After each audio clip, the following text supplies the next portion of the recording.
Yeah. Reviews are super important. Google's business profile is hyper disconnected from everything else in the world. And Sarah Gerardo, which I'm sure you know, and she said, eventually all those pages just become noise. The Google business profile doesn't really show that it connects in any way, that any of it has a correlation. Help people understand there's a difference between correlation and causation. What makes SoGood different is I spent over or almost a decade working on an algorithm, pushing content into Google and pulling results out of Google to say, if I put this in and I pull this out, these are the results we get. And so we have a system now. Welcome to the Home Service Hacks Podcast, the show for contractors who refuse to settle for average. Hosted by Bill Brown, licensed HVAC contractor, AI and automation expert, and founder of Service Titan Hacks Community. Each episode features real conversations with contractors, tech founders, and innovators who are reshaping the trades, from AI and automation to pricing, marketing, and management. If it's working in the field, you'll hear about it here. Let's get into it. So today we're talking about something every contractor feels but doesn't always know how to fix. Growth stalls, marketing stops working, teams get busier but results stay flat. And the real problem usually isn't leads, it's actually systems. And it's the alignment between the promise that the company makes in its marketing and the experience that the customer actually receives. And my guest today is Kyle Sattler. He is the CPE, the Chief Process Engineer at SoGood Team. Kyle spent more than a decade helping service-based companies create clarity, structure, and consistency. And he comes from the roofing, HVAC, and construction industry, and he's known for taking messy, complicated problems and turning them into practical, repeatable processes that drive growth.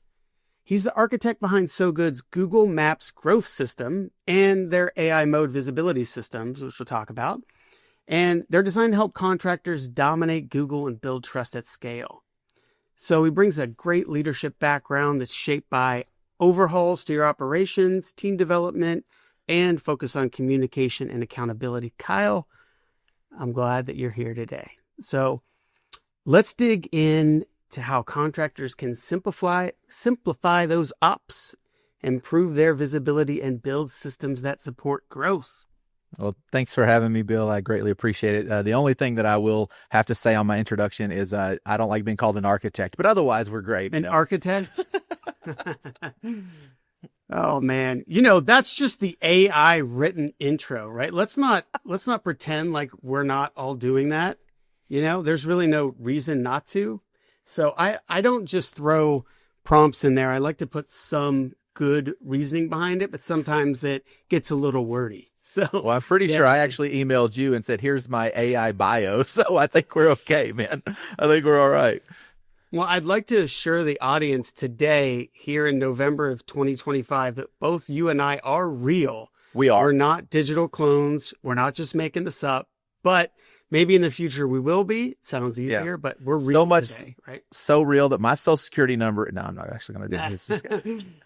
An AI would say that, right? Yeah, right. Man. So, you've worked in with HVAC companies, roofing, construction for years, So what was the moment that you realized that these contractors' problems start with misalignment between marketing promise and that customer experience? Yeah. So, I mean, I've been in marketing since I was 19, and I started out with construction companies and helping them. One that's here in Austin, and I was actually in Dallas at the time. And what I really noticed is there's the biggest disconnect is whenever a company doesn't have a process to go from here's a lead to here's a call to what does that call mean? And there's so many different people, and I guess I should say technicians all have their own different way of doing things. And it's so hard to get people to align, as you said, to give the same experience to the customer over and over, where they can have a repeatable, understandable experience, much like you would driving through a Chick-fil-A. And this is where a lot of best practice companies will pull you in and say, hey, here's you do da da da da da.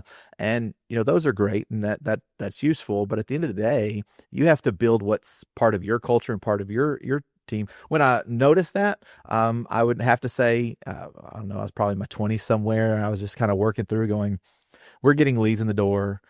they're either getting dropped at the calls or we're getting leads in the door. They get to the call, but then the customer doesn't like it, and you got, a 3.2 on your reviews because there's just such misalignment in what you're doing within the company.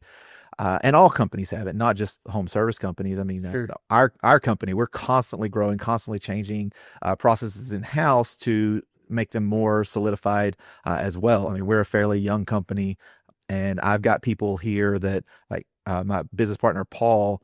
He's been a plumber all his life. He's ran large and small HVAC and plumbing companies, but being part of a software marketing company is new to him. So we kind of have ebbs and flows in that. All companies deal with it, but I did notice that there's so many more steps in the home service industry that it makes it somewhat complex. And you have to have people that will buy into what you say and what you do. For sure. Yeah. And where do you think that, from your experience, where does the process usually break down, right? Is it on the CSR side, handling the lead in the first place? Is it booking, dispatch, the tech sales, follow-up? Where do you see the biggest pain point that your customers suffer from? Well, unfortunately, it can happen in so many places, but Mm-hmm. I will say that the CSR side, from where we see it, the CSR side is probably the biggest, because if you don't have a good system that's got the tracking numbers put in there where you know where leads are coming from and things like that, those things can be missed. I have one client that, God love them, but their CSR keeps tracking an Excel document. They're not on ServiceTitan, but keeps tracking an Excel document of every little thing that every call that come in, and they have an 80% close rate. Well, the problem comes when that person sent it to me and I go, I know I've sent you more calls than what they have here. And so that means they're deleting calls off of their document. And that's a hard conversation to have with somebody who's had the same CSR or a CSR for 8 years, is they're making themselves look better. And Yeah. it's not helping your company. You need some real accountability that's outside of that person keeping their own statistics, trying to hold us accountable.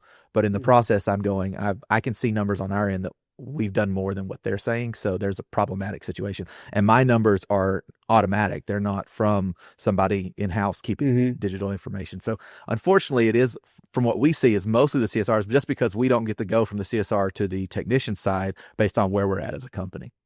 Yeah. I mean, that makes a lot of sense. The CSRs keeping their own score. Wow, that's a little scary. Imagine if technicians kept their own score and you asked them, hey, did this job sell? How did it go today? Oh yeah, I sold $10,000.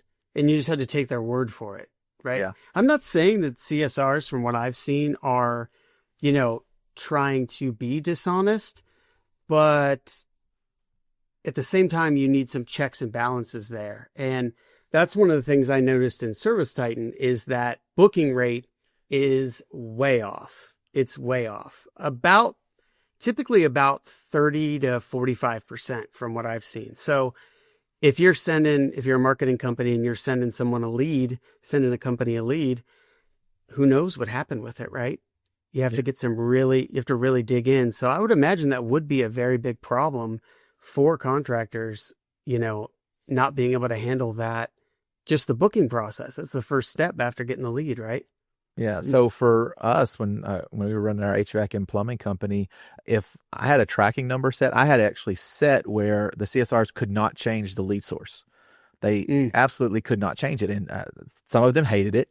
Some of them liked it. They didn't like having to ask the question. They could kind of skip that question and move on. But when it came in from a tracking number, it was just set. You're not going to get a change in that.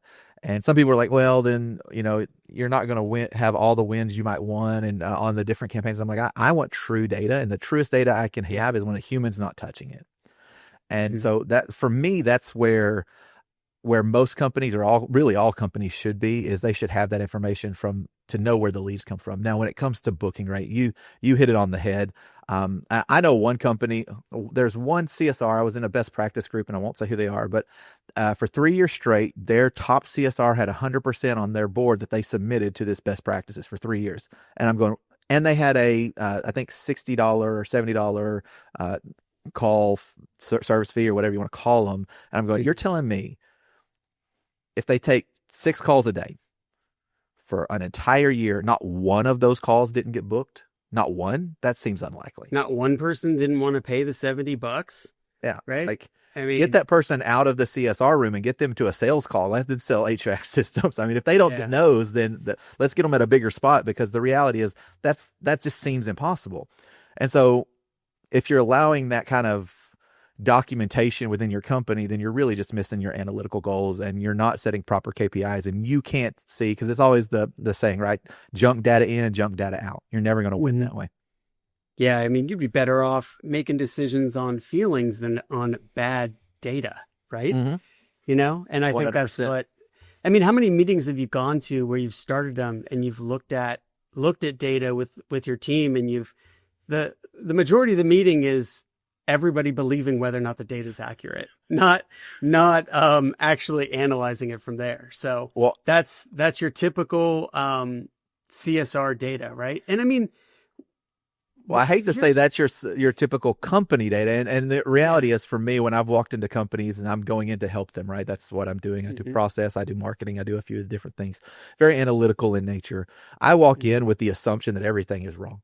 And, and sometimes that's rough for people, because I'm sometimes a bull in a china closet or whatever. I come pretty hard, and it's not an intention outside of, I know that if you haven't been intentional with what you're doing, then it's just mostly going to be wrong. So anyway, go back to your question. I interrupted you. I just, that's where I sit.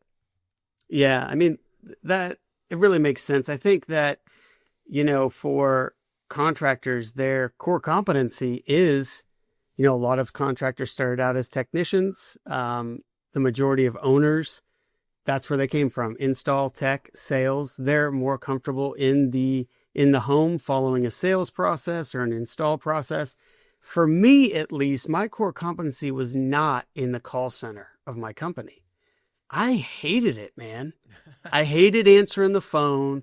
I knew it was necessary. I love getting leads and new customers, but just in general, I didn't really like it that much. And so I kind of tried to stay away from it. I think that we go to the areas in business that we really enjoy, not the ones we probably should go to. So I think that the call center is kind of neglected a lot in companies, from what I've seen too. Yeah. I mean, even in our, in our company that we did a 2-day training twice a year where we shut down the whole company, that with the exception of the call taker. The techs would come in, the salespeople would come in. We would do full 2-day trainings on the processes out in the field. And Paul, again, a business partner there, was like, we need to do at least a day training for our CSRs at some point. And I was like, yeah, I'll build it sometime.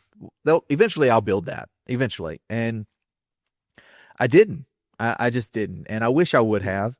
We would pull one in, like if we had a team of 2, we'd pull one in so they could see what everybody's doing out in the field, but they didn't have their own training that was like, here's your day of like exactly what you should do. They had scripting.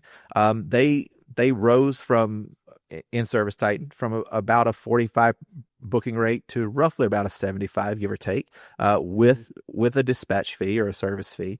So they grew based off of knowing the scripting, knowing what they were supposed to say, how to talk to customers, and what that looked like. It also helped when we transitioned to more high intent customers, as opposed to a lot of the, I'll say the Facebook ads of like, I've got this special, I've got that special, and then you're trying to, figure out what that looks like. That's the reality is when we shifted to the Google customers that were high intent and were coming in as buyers, it was a lot easier to get those things as well. So that helps as well. I would also imagine that a company that has a stronger brand probably has a higher booking rate. They're probably further down the funnel, and there's more trust built before the phone's even answered at that point. So I think about it from your guys' perspective as you're a marketing agency.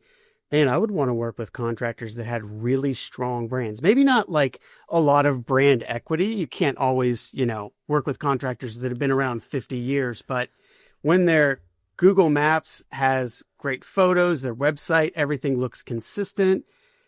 They have a great residential brand, similar to something that KickCharge would come up with. I think that that's so important. And I noticed that as our brand got better as far as just the look and feel of it, that my team believed in it more, and my prospective customers did too. And our booking rate went up because we just attracted higher quality customers. Yeah, well, you also attract higher quality employees. And I think that's the Yeah. part that most people miss on when they're talking about branding is if people know who you are, then whenever you put an ad out, those people want to hire you, or they want to be hired by you. You get better technicians, you get better CSRs, you get to have a pick when your brand looks professional, when you are out there and not everything's from 1995, including your trucks, your vans, your website. Like everything's more up to date. Now, do I think you have to have the biggest and baddest brand in the town? No. Does it help? Sure. But if you just look professional as a company, I always told people there's a difference between, and I'll go back to the roofers and roofing companies. And I think that's where people need to understand is people are going to want a lower price from a roofer than they're going to want from a roofing company. They know they're getting more warranties, they're getting more professionalism, things like that. Same thing goes into ServiceTight, or for the people who are using ServiceTight, which I know are mostly HVAC, plumbing, and electrical, is if you're an electrician, that's different than being an electrical service company. You know, those things aren't the same. And what you can classify yourself as just in that really helps you change how people see you. Just your classification of who I am, how you tell people who you are, makes a whole ton of difference. And then going from that to, you do need a professional brand. You probably do need some sort of mascot that is designed properly, things like that. And there's a few different companies that can do that. I know I mentioned KickCharge, and they are definitely the upper echelon of companies that can do that. But if they're not one, you go, hey, I can't afford that. There are some other ones that can still get you to where you need to be, that probably aren't going to deal with some of like the trademark stuff and things like that. KickCharge, we know a decent amount about. Don't do it yourself, right? No, don't do that. Open up clip art and grab a font that you think is awesome and slap it on your truck. I mean, if you're going to be, like you said, if you're going to be an electrician, that's okay. In fact, you probably want to keep your costs low if that's if that's the customer base you're going to serve, right? If you're going to be a company and a retail driven company, then you do have to have those bells and whistles, right? You have to, if you're going to charge Nordstrom prices, you better look like Nordstrom and give the Nordstrom experience, right? So, back to the call center, and you were talking about how you were going to put that training together. Do you think that, who's training the CSRs in these companies? Are they getting, we trained technicians for customer communication and technical all the time. We talked about every job they were going to. Installers, we had a very rigid onboarding process, a rigid installation process. CSRs, here's a script from 1995. Yeah. Change some of the numbers on it to match what we do. I could not train them to the level that I could train technicians. So do you see that the companies that have external trainers for their CSRs do a lot better as far as handling all these leads? So I know there's a few, again, best practice companies that have solid training for CSRs because they're trying to make sure that you're not getting missed at the door, so to speak. I'll say one of the things that I did, if someone's taking notes from what Kyle did to make his CSRs grow, which, 75 to 80% is not, keystone of like amazing. It's just, it was growth. Right. And I spent a year with them. I had a Google form that was, smart. And so it grew through, and they knew what to go. Eventually, after 8 months or 6 months or whatever, they knew the different steps that we were supposed to go through. And then the biggest thing of that is accountability. And if it's not someone in-house holding accountability, there's a few other companies, Power Selling Pros, Call Source, things like that. And I don't know if I'm allowed to pitch companies on here that aren't mine, but there's a few companies that they, they'll help you train them in the sense of either they'll help you train them or they'll at least audit what they do so you get reporting on them. And I think that's where it's at is, there's a saying of if you can't measure it, you can't manage it. And so you have to be able to measure it in order to manage it. And you need someone to do that, whether that's someone in-house or someone outside, external, that can help you get there. Yeah. If you don't have a great training plan, how much can you hold your team accountable? Right. This is not fair. Like if So I think using an external company would be great. Maybe you don't have to use them forever, but at least to get it to the point where leadership knows what to do in that situation. Your CSRs should not be the best in the company as far as being able to understand how to answer the phones, things like that. I think that, a general manager level person needs to be able to jump in there and do some training and really understand it. So I think that if you use these external companies, you should have someone from your leadership team also be involved in those calls. You can't 100% outsource the CSR role, but people are trying to do that with AI, man, right? Yeah. That's what they're doing. So there's a lot of AI voice companies, and they've been popping up lately from everywhere. What are you seeing? Well, we won't call out any specific company names, right? Okay, I won't. What are you seeing as far as results from AI calls coming in as far as conversion and things like that? Yeah, so I will say I was the first plumbing and HVAC company on one of the bigger companies today. They're large. They have an integration with Service Titan. You said don't say names, so I won't say names. I was the first HVAC and plumbing company with them, and they know that we worked together for 6 months. They never hit it on the head of what I needed. Now today they're integrated with Service Titan. They've grown a lot. They've had a lot of investment. They've had a lot of coding changes. And I preach that, hey, these are the guys you want to go with. If you're doing that, these are the guys you want to go with, because they have roughly a 75 to 80% close rate from the AI perspective, which is really solid. But with that said, it has to be really solid for you to do it. I tell people more than the big companies, I tell the small guys, hey, if it's just you and you're going to answer your phone over and over while you're out at a customer's house, you're doing your disservice to your customer, and then you're doing disservice to the person answering the phone. Let AI take that over. It's better for that. And these guys, for the most part, are priced to a spot where a one trucker can afford that, because they're going to make enough money on the back end by getting the stuff confirmed. As far as for the big companies, I believe business hours, you should have your humans answering the phone as much as possible. Have a rollover, sure, but have your humans answering the phone as much as possible, because people do prefer that. I was in a thing the other day where they were talking about how AI is getting better with the voice calls, and people are getting more used to that. I'm like, yeah, some people are, but then some people aren't.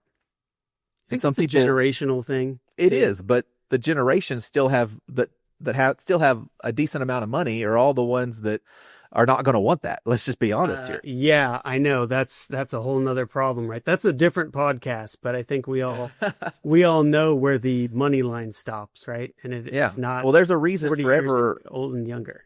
Yeah, I didn't do Instagram ads forever, because I was like, those people are not on Instagram. They're still on Facebook. So I made sure I unchecked placement. We never did Instagram ads. And it is what it is. You need to make sure you're targeting where people are at. Yeah. Where your target customer is. Yeah. And it's usually in this industry, it's a homeowner. You know what I mean? So AI CSRs, I think that they are here to stay. And I think they will get better over time, and they will get cheaper over time. That's some good perspective. So yeah, your specialty at SoGood is the Google Maps, right?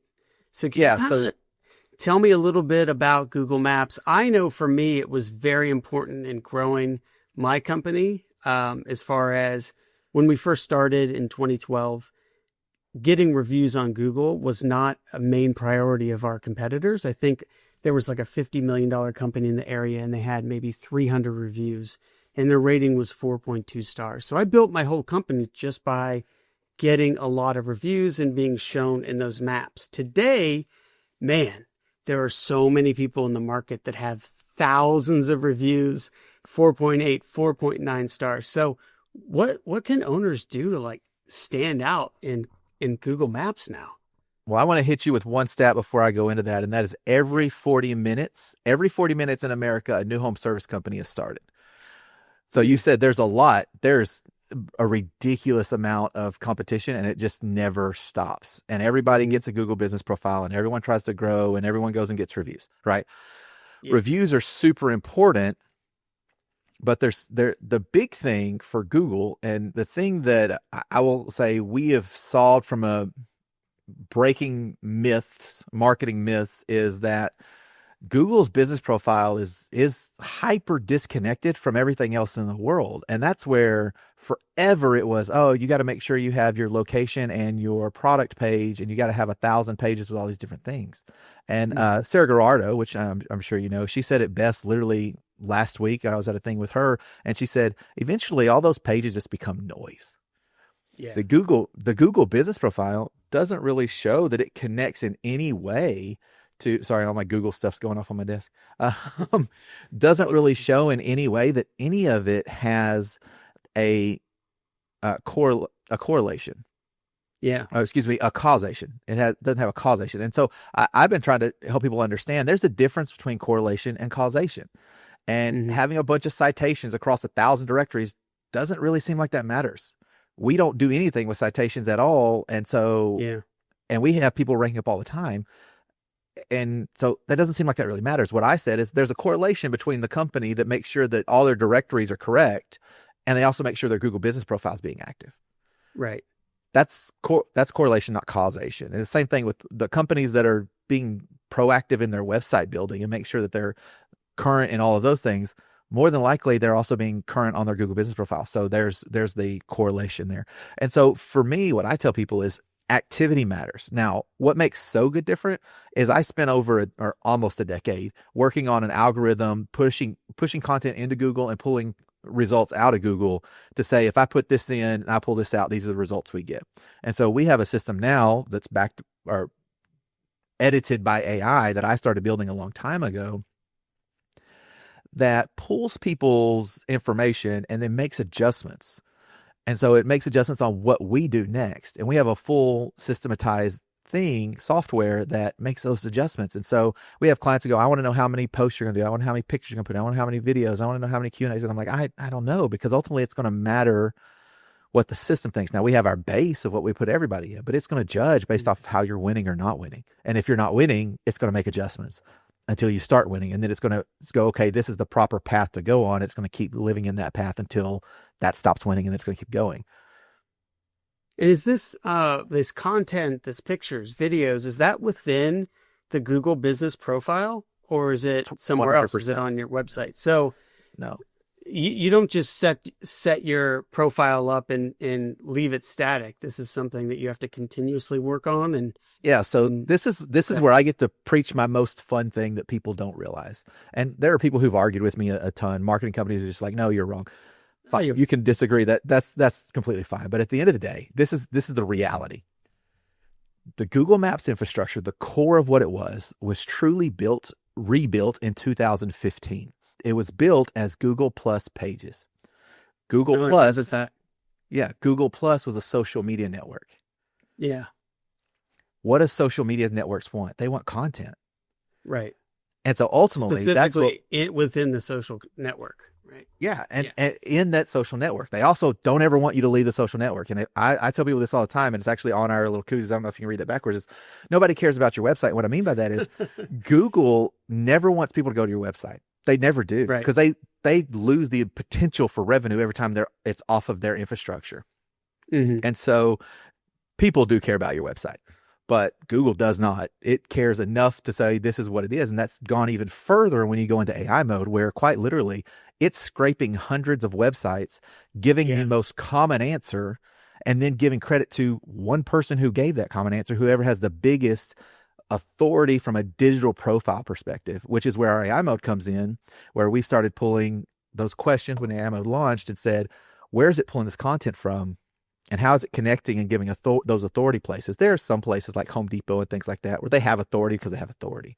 But then there's others going, we can build authority based off of where Google's actually pulling the information from and making sure that's where we're putting content. Is that authority like PageRank and things like that? Does that go all the way back to Google's old school? It's not. SEO? I'm glad you asked. Okay. It's not, because it's so different. It quite literally, the number one place Google AI mode pulls from, and that's the SGE up at the top, the paragraphs, but also now they've got the full page AI mode, right? The number one place it pulls from is YouTube. It pulls from the transcripts and the descriptions of YouTube, and it answers questions from that. The number two place for local businesses is Google Business Profile. It pulls the content from that it also pulls locations of who can help you. So I always tell people it's like going with a personal shopper, also a chef personal shopper going shopping, and you go, I want a Pop-Tart. The first thing it's going to do is, here's how you make a Pop-Tart. And then you go, I can't make a Pop-Tart. I want a Pop-Tart. And then it goes, okay, well, here's 5 Pop-Tarts you can choose from. That's how AI mode works. And that's what we have to prepare for going forward. And so number 1 was YouTube. Number 2 is Google Business Profile. And then the way that websites were getting the authority for the company was if they were connected from those YouTubes, from those Google Business Profiles to the actual question being asked. And so what we do is we answer those questions that are being asked. We have a tool that pulls all the questions in your area based off of what you do. And then we answer those questions week after week, week after week, until AI is pushing you up because you're now the authority on HVAC in that area from that perspective. Does that all make sense? Kind of, a little bit, right? A little bit. I know that it's different, and it's right now with AI, the strategy that marketing companies and contractors have to use is going to be very different than it used to be, right? And there's going to be a lot of trial and error, and some people are going to get it right, and some people are not. But I know it's going to evolve just like everything with AI. But, when you're talking about YouTube, not a lot of contractors do stuff on YouTube, man. There are not a lot of videos out there, right? So if you're a contractor, how do you get comfortable doing that? I mean, like how does somebody break into, starting their own YouTube channel and putting their phone on themselves and talking about replacing HVAC systems or things like that? Well, I will tell you, the best bang for your buck is SoGood. And this isn't a sales pitch, but it is. We make a video every week for you. It's based off of AI because we're answering questions for AI. I don't care if a single person never watches this video. AI is going to pull that question from YouTube. And so that's what we're trying to do. We're trying to give it something to digest and regurgitate, right? Right. That's what we do. And so outside of that, though, a lot of people, if they do have a channel, it's, they're having a big 7-minute conversation about this or that. Our videos are anywhere from 40 seconds to 90 seconds because we're taking the one question, we're answering the one question, and we move on. And it's really important that that's what we focus on because we're trying to, again, segment things out. Yeah. And so for us, I know there's a lot of companies that they are doing AEO, AIO, and it's all website based. That's cool. But the reality of it is, it seems like it's SEO with a new name. And I'm not looking to bash any of those people. It's one of our things that we have as part of our company culture is we do not talk negatively about people as much as possible. Like we don't go, hey, this company's terrible, that company's terrible. But for me, I'm the more probably brash one of the group when I say, the reality of the situation is if they don't have a plan, they're already behind. If they have a plan and it's called AEO, IEO, and it looks like SEO, then it's probably just SEO. What is AEO and IEO? What is that? So for the most part, there's different whatever it is. If we're being honest, everyone's calling different things and everyone's trying to move into different stuff. And so most people are working on generating content for Claude, for ChatGPT, for Perplexity, and that's great. And so that's why I'm like, that may work, it may not. Maybe for AEO, those are the ones they're really pushing for. And they say Gemini. The reality is Gemini is not the same thing as those others. And more importantly than that is AI mode is not the same thing because AI mode is not actual AI. It is generative search that then pulls back, again, most common result and answers the question, and it basically summarizes the most common result. And so ultimately your LLMs may work with AEO. AI mode doesn't pull from a website, and that's what everyone who's doing AEO or AIO are really pushing is those things. And so for us, our biggest thing we focus on is how we're going to make the biggest result for our customers. And we believe working with the 800-pound gorilla in the room is the best way to do that. And so that's why whenever they put out a tool, we focus on that tool. And if it pulls in other people's stuff, great. And it does. I mean, there are times that ChatGPT now does a lot of searching as well, that it'll pull content in and things like that. But it didn't really push it like it is now until Google came in and said, this is now what AI is. And you have to get used to it because we are the 800-pound gorilla in the room. Oh my gosh, man. If I'm a contractor, my head is exploding with all this new stuff. Can't we just get back to where it was simple? All you had to do was win on Google Maps, have your backlinks, have a website. There was 5 different places you could market. Now there's 500. And if you get it wrong, you just waste money, right? Yeah, 100%. Or you go out of business if you get it wrong. If you pick the wrong strategy on it. Oh, man. Yeah, you're not wrong. And so that's for us, again, why we focus on AI mode is here's what happened. In the beginning of 2025, 5% of local search was through an AI system, ChatGPT, Claude, Perplexity, 5%. Mm-hmm. Yeah. When Google launched their AI mode and they started advertising it out, pushing that out and pushing really even more so into the SGE stuff, which pulls 60%, 60% of local searches pulls in at least that paragraph up the top at this point. But when they launched that, roughly 30%, it became 30% within 3 weeks, became an AI search because they were searching through Google's system now. When they launched AI mode, it became the biggest jump that we've had. And so for us, it was like, okay, that's significant. And what I did, it's funny you say that, what are contractors supposed to do? We were going to teach a breakout. I was going to do a course. I showed the course to Paul because he was going to be in the audience trying to help people fill out the workbook and all that stuff. And he goes, dude, I love you, man, but there's not a contractor on this planet that's going to be able to do what you're asking them to do to make this work. He goes, they might not want to either, right? Just have you do it, man. Well, you got another business to run, right? Are you really going to do what we do? I mean, that's why we do it is because, and so he was like, we got to make this a service. So I actually spent a week and a half turning it into an actual service before the workshop. And I still taught the workshop, and literally everyone who was at the workshop was like, yep, you're doing this. I'm not doing it. So I'm glad I made that happen. Yeah. But like you said it, it's overly complex. It's almost like a contractor explaining to a homeowner how to install an HVAC system and then saying, all right, we got it from here. Here's the checklist. It's only 75 steps with $10,000 worth of tools. Well, it's funny because that's, in all honesty, that's part of what we do, right? When we're answering questions, it's how do I change out this? How do I change out that? Those are questions we're asking. And I've believed forever you can give information away for free, like constantly. But you have to show how complex it is in nature. And when you show how complex it is, people go, I'm not doing that because I don't want to screw it up. I get a lot of that from my buddy Tim Hook, where he shows people stuff all day long. But at the end of the day, he's still one of the best at traditional SEO. And his company is one of the best that's ever going to be able to push that stuff out for traditional SEO and those type of things, the blogs and stuff of that nature.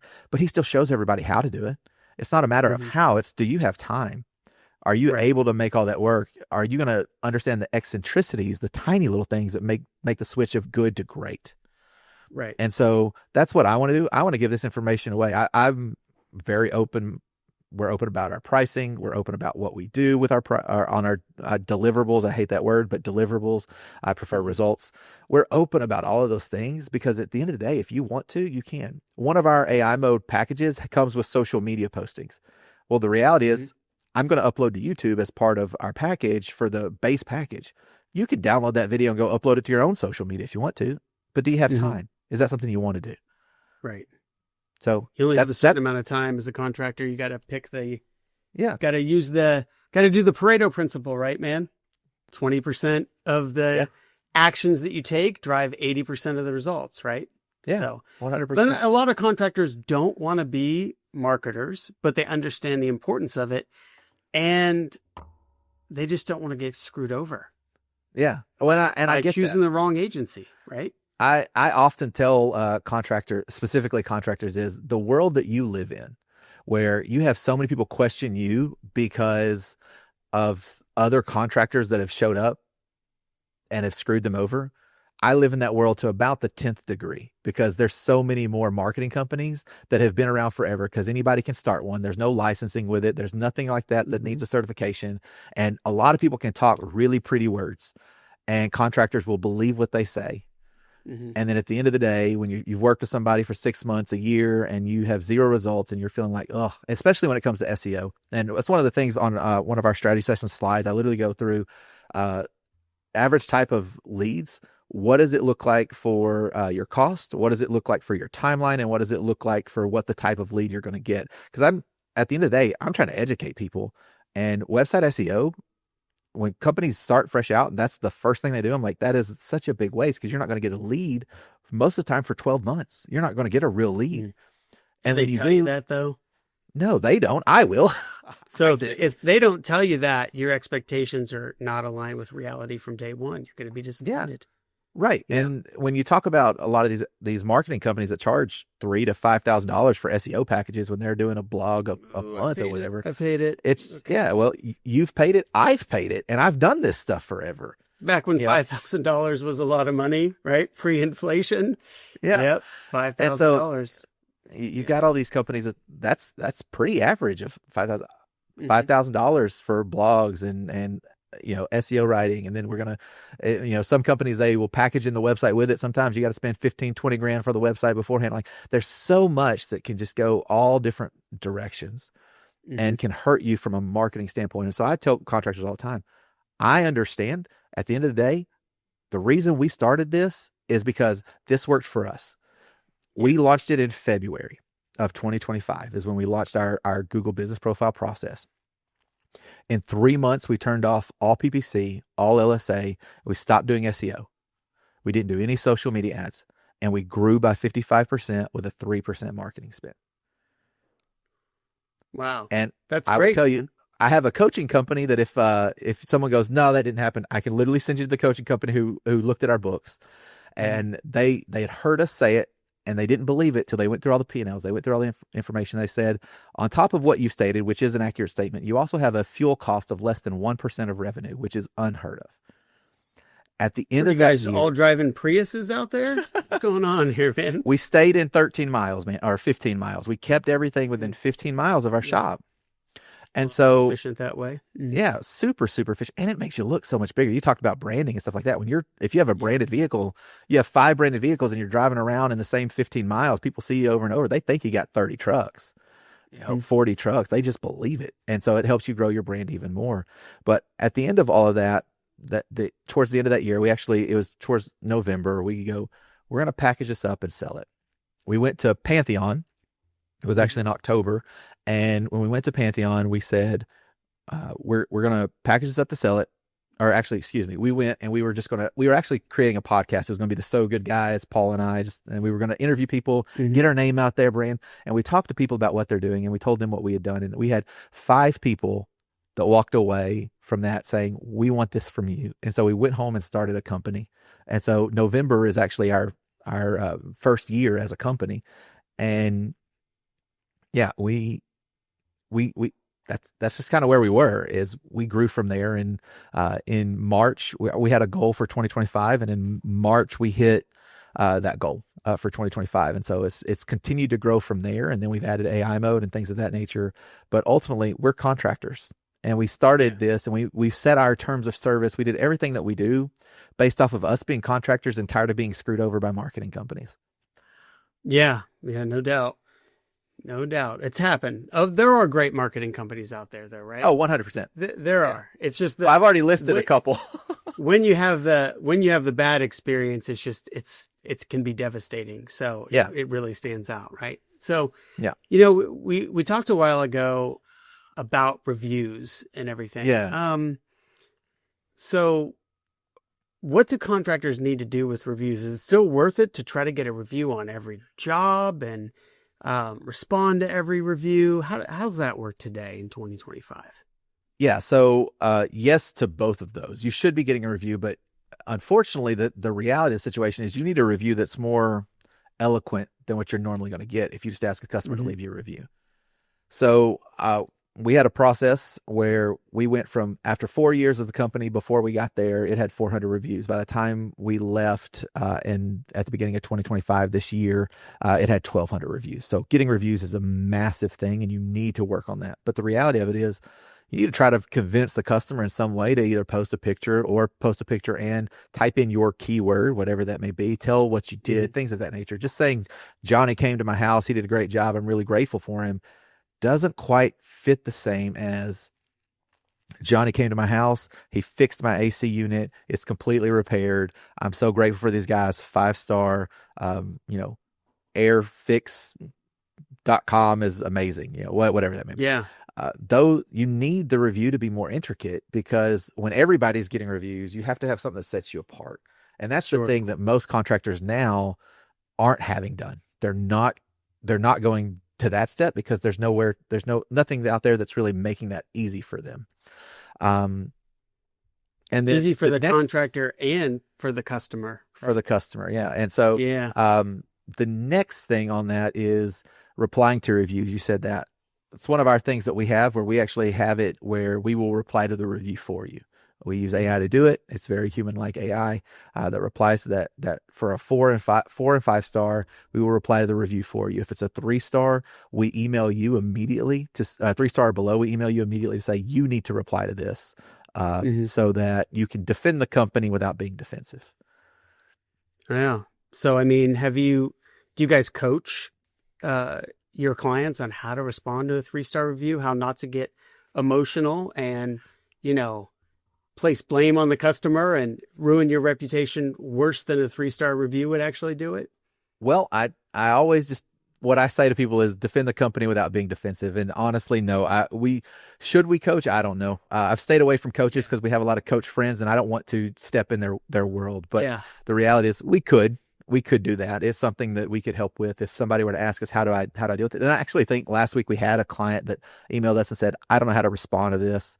We looked into it and was like, hey, here's what we would recommend. So coaching, no. Customer service, yes. We'll help our clients get where they need to go and kind of move forward. So what do you see as coming up next for the industry or for SoGood? What's the next thing on the horizon for you guys? So, well, for us, we're super into the AI mode. And the reason why is, and we're trying to perfect that as best we can, right?